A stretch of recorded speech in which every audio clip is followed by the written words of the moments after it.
How is this even possible without pain? Or doing these push-ups? What's up guys, it's Godrosi, Gymnastics Method. If you have wrist discomfort or pain, then this video is for you because I'm gonna show you the best gymnast exercises you can do to fix it. If you've ever seen gymnasts doing crazy stuff on the floor, like flairs, or doing pommel horse routines, parallel bar routines, I'm sure you were wondering how their wrists are so strong and mobile that they can do all this. For example, in a pommel horse routine, a gymnast touches the apparatus about 50 times, and this is only possible because they prepare their wrists. They do mobility and stability exercises. And imagine if they can do all this with these preparations, then it's gonna work for you as well, since you won't use your wrists under this much load.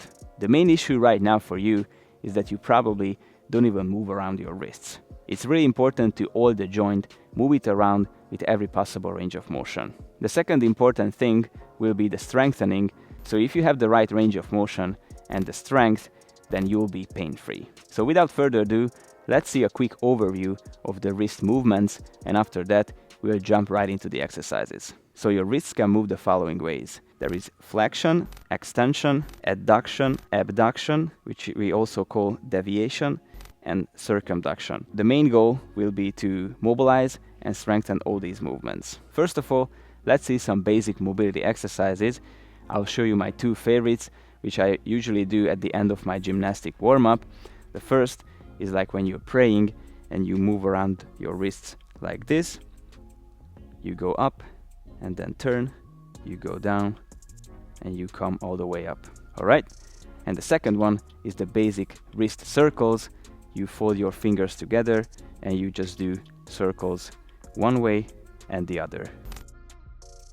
I suggest doing the mobility exercises in kneeling support. I usually see people doing stretches like this, so just moving forward and backward, changing hand positions, doing the stretches like this, which is fine, but I prefer doing circles, and this is for two reasons.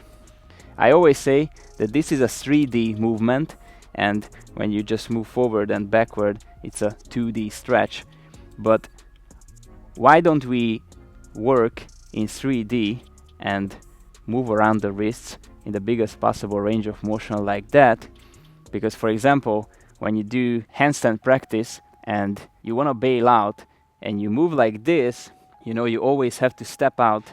It's much better if your nervous system is prepared for every possible scenarios. So the task here is simple. You just need to draw as big circles with your shoulders above your wrists as you can, and keep your palms on the ground while maintaining the locked out elbows. So do circles like this each direction, and the second hand position is going to be the backward looking fingers with out rotated arms. Here you also need to pay attention to the locked out elbows, and you keep your palms on the ground all the time and draw as big circles as you can above your wrists. The third hand position is when you rotate your arms inside and your fingers should look backward. I know that this is a big range of motion, so if you have limitations, you can always do with a limited range of motion as well.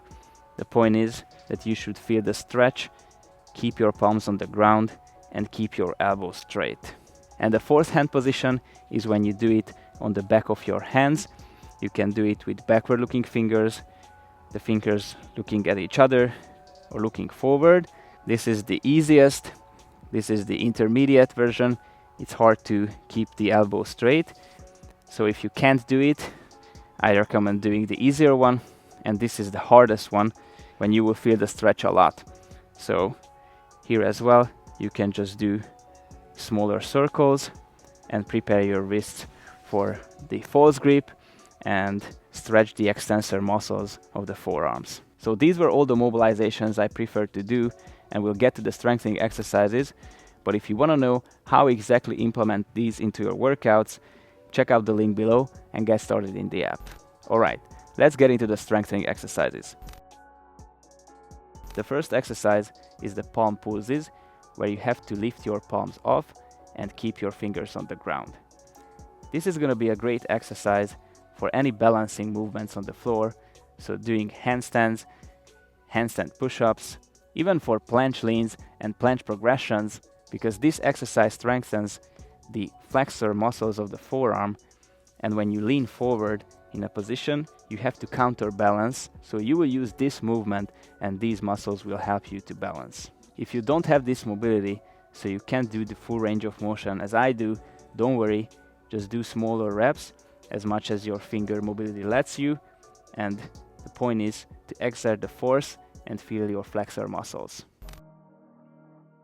The second exercise is the finger poses, where you need to elevate your index, middle and ring fingers while keeping your hand straight. This movement is going to be helpful also in the handstand practice and different planche progressions. It's really important to keep your hand straight, so don't bend it backward and don't stretch your fingers. Try to keep it as rigid as possible. As you can see, the thumbs and pinkies can elevate and the index, middle and ring fingers are doing the work. The third exercise is the back of the hand to fist support, which is going to be the antagonist of the previous two.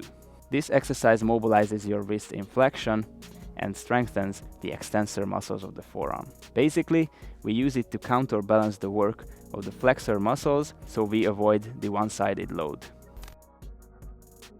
The fourth exercise is the so-called fist swing, which is a controlled movement in the adduction and abduction movements of the wrist, and it's going to be really useful for parallel, P-bars or ring exercises where you need to balance and also exert force. For example, in this video you can see how important this movement is while I'm trying to balance in the handstand, and when I do the planche I really need to exert force to keep the counterbalance.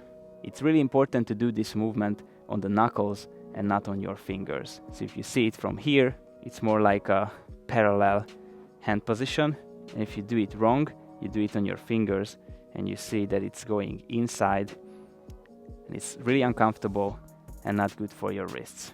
The other important thing is that this is an active motion that comes from the wrist, and it's not a passive stretch that you just lean forward and backward and your wrists are following the movement. You initiate the movements from the wrists. You can do these exercises with lower intensity at the wall by simply putting less weight on your hands and do it in kneeling support, or if you want to do them the most intense way, you can do them in push-up position, but it's not necessary. You can simply do the kneeling version. So these will be my favorite wrist preparation exercises. If you want to know how exactly implement these into your routine and you need a personalized plan, click the link below and apply to one-on-one coaching. Otherwise, if you want to work at your own pace and use the same well-structured system, just click the link below, download the Gymnastics Method app in the App Store or Google Play Store and get access to all my programs, tutorials, daily workouts and much more. If you like this video, give it a thumbs up, subscribe for more, and now check out one of my earlier joint preparation videos on the end screen.